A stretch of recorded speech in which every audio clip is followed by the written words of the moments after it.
This is going to be a bit raw, rough and ready. I had a call with somebody earlier, and they suggested that I do some sort of email distribution so that I can manage the communications between myself and everybody. I get lots of lovely messages, but I can't respond to all of them.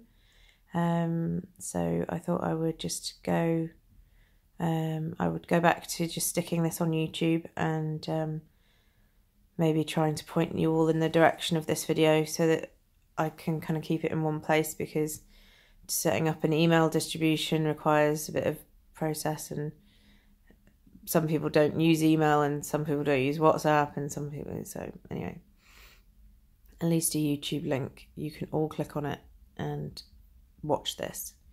So I won't make it too long. So I think the health update, for those of you that don't know, I was in hospital for 2 weeks. I had lots of new information.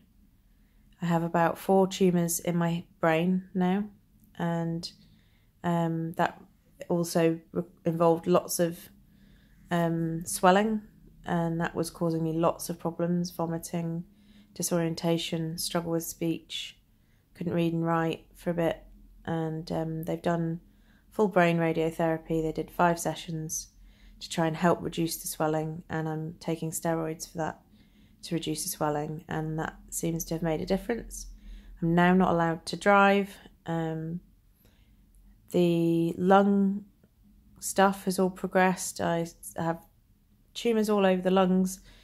It's also in the lining and in the rib cage, which has been making it uncomfortable, but I think we're on top of that a bit now.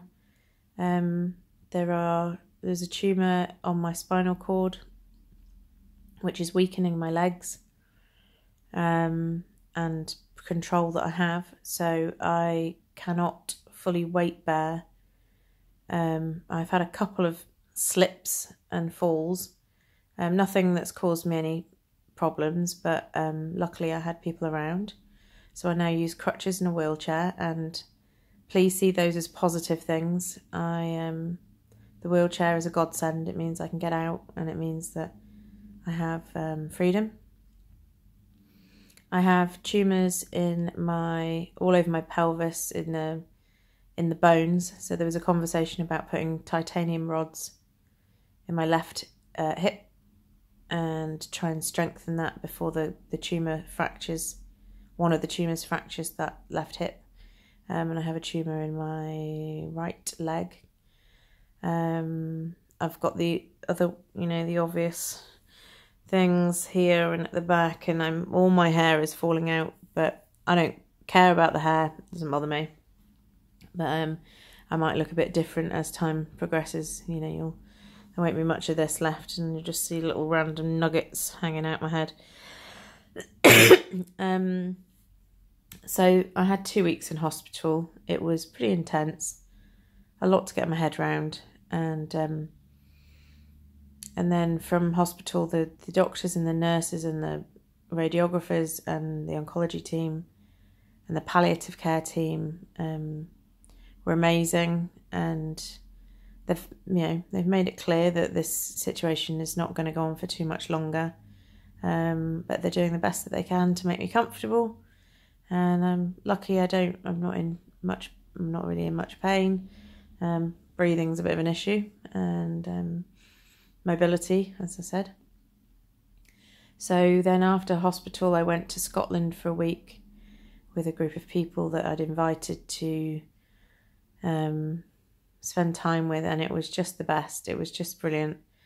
Seeing a different bit of scenery. I would recommend everyone to go to Scotland, especially that area where I went, which is Argyll, and just thank you to everyone that made the effort to come. I know there was people from all over, and I've had other visitors that didn't come just for Scotland, but really appreciate it, and it made a big difference to me and my mindset, and was a good way of lifting me out of the hospital vortex.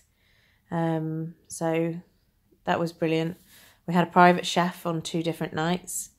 We had a Ceilidh band, a traditional Scottish folk Ceilidh band, and the 6 others that were with me gave it a good go and did some dancing. So I've got some good footage of that. And just generally just spending time with people that I wanted to be with, and it was really lovely. It was really, really nice. I keep using the word serene. Felt very serene. And then I got home on Friday night. Helen, Lucy and Jenna got me to Edinburgh and got me home. And on Saturday, the carers started, so the local council have approved all my funding to have carers to come in, so they come in twice a day. I'm actually just waiting for one of them to come now to help. So they help me with personal care and things like shopping and stuff, so that, you know, I can give them a list and they go to the shop and get me things and help me with dressing and washing and those things. And they're organising things like fun things like commodes and things around the house to help me.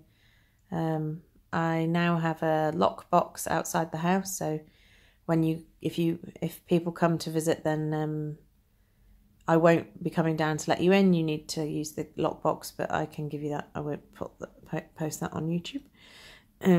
My neighbour installed that, which was lovely and helpful.